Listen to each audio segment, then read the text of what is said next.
పితా పుత్ర పవిత్రాత్మ నామంన ఆమెన్. అక్టోబర్ 15వ తేదీ పునీత అవిలా తెరేజమ్మ గారి పండుగ. 1515వ సంవత్సరంలో స్పెయిన్ దేశంలోని అవిలా అనేటువంటి నగరంలో మార్చి 28న జన్మించినటువంటి కార్మెల్ సభకు చెందినటువంటి మఠకన్య కఠినమైన జీవితాన్ని జీవించింది. కాళ్ళకు చెప్పులు ధరించకుండా ప్రభువు యొక్క జీవితాన్ని అత్యంత సాధారణమైనటువంటి రీతిలో అనుసరించాలని ఆమె తీసుకున్నటువంటి నిర్ణయాలు అనేక మందిని ప్రేరేపించగా మరికొంతమంది చేత వ్యతిరేకతను ఎదుర్కొన్నది. అయినప్పటికీ ఆమె నమ్మిన మార్గాన్ని ఆమె అనుసరించి 400 సంవత్సరాల తర్వాత కూడా మరణించినటువంటి ఆమె మృతదేహాన్ని కుళ్ళిపోకుండా ప్రభువు చేత ఆశీర్వదించబడినది.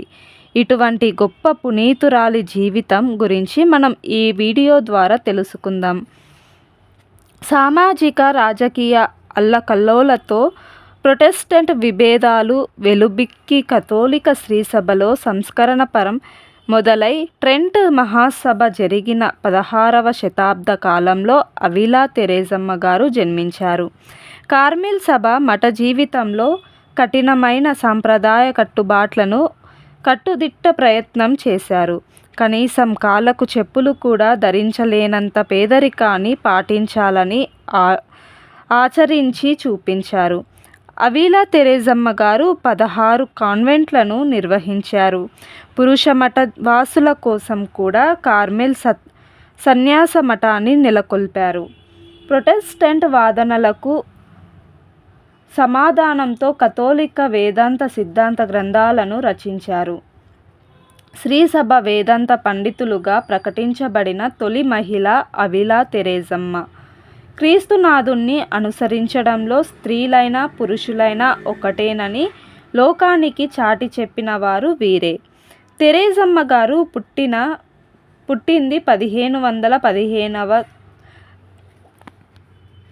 1515 మార్చి 28న స్పెయిన్ దేశంలోని అవిలా నగరంలో జన్మించారు. చిన్న వయస్సులోనే అనారోగ్యానికి గురయ్యారు. పాఠశాలకు వెళ్ళి చదువుకోవడం కష్టమైంది. అందువలన చిన్నతనంలోనే మఠవాసిగా చేరాలన్న ఆమె ఆశ నెరవేరలేదు. తన ప్రాథమిక విద్యను ముగించుకొని 1536లో తన 21వ ఏట అవిలా నగరంలోని కార్మెల్ మఠకన్యల సభలో చేరింది. అయితే తీవ్రమైన జబ్బు వలన 1538లో విశ్రాంతి కోసం ఇంటికి అక్కడ ఉన్న పెద్దవాళ్ళు అవిలాను పంపివేశారు. తిరిగి 1540లో తన 25వ ఏట తిరిగి మఠంలో చేరి తనకు అప్పగించిన బాధ్యతలను మంచిగా నిర్వర్తించారు. 1555 నుండి 1556 సంవత్సరాల మధ్యకాలంలో అవిలాకు తరచూ ఏవేవో దర్శనాలు కలిగేవి, ఏవేవో సందేశాలు కూడా వినిపించేవి. అయితే తనకు ఎవరు కనిపిస్తున్నారో, ఎందుకు కనిపిస్తున్నారో, ఏమి చెబుతున్నారో అర్థం కాక తెరేజమ్మ గారు సతమతమైపోయేవారు. సాతాను తనని హింసిస్తుంది అని భావించేవారు. అయితే 1557వ సంవత్సరంలో పునీత అలియంతర గురువు గారు వీరికి ఆత్మగురువుగా నియమించబడ్డారు. ఈ దర్శనాలు దేవుని వద్ద నుండియే వస్తున్నాయి అని, వినిపించే మాటలు తనను ప్రోత్సహించేవి అని ఆత్మగురువు చెప్పడంతో ఆమె మనసు కుదుటపడింది. ఆ తరువాత తను కఠోర నియమాలు పాటిస్తూ ఆత్మరక్షణల కొరకు ప్రార్థించడం మొదలుపెట్టింది.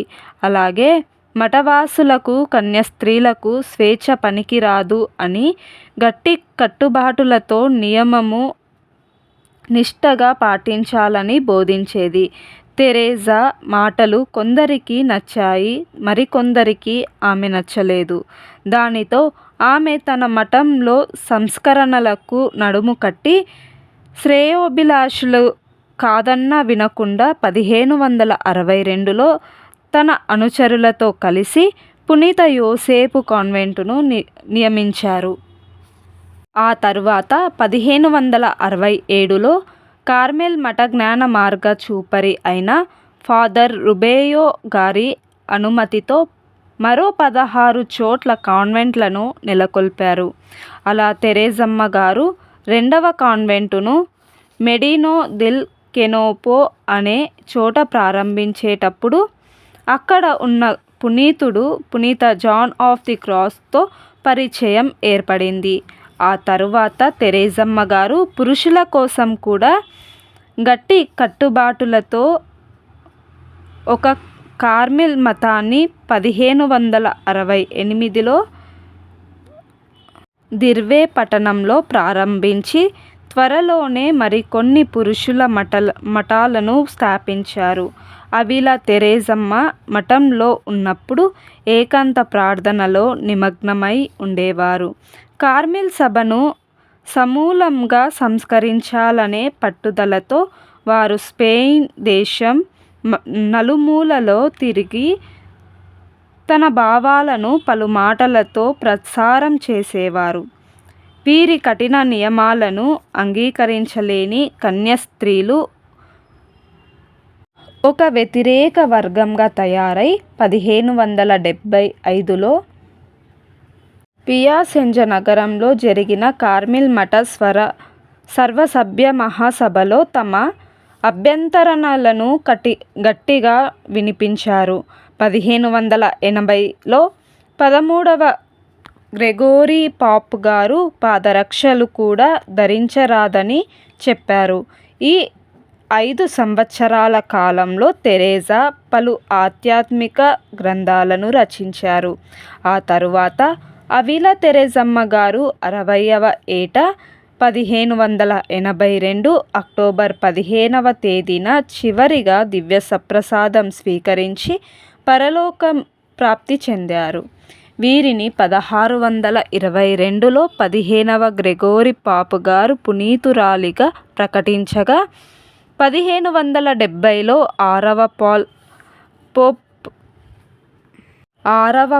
పౌల్ పోపు గారు వీరిని శ్రీసభ పండితురాలిగా వెల్లడించి గౌరవించారు. వీరి మృతదేహం ఇప్పటికీ కూడా చెక్కు చెదరగా జీవతేజోవంతంగా ప్రకాశిస్తుంది. మనలని కూడా ప్రభువు మీద అటువంటి ప్రేమ కలిగినటువంటి వారిగా అవిలా తెరేజమ్మ మధ్యస్థ ప్రార్థన ద్వారా వేడుకుందాం. ఆమెన్. అవిలా తెరేజమ్మ గారు మా కొరకు ప్రార్థించండి. పితా పుత్ర పవిత్రాత్మ నామమున ఆమెన్.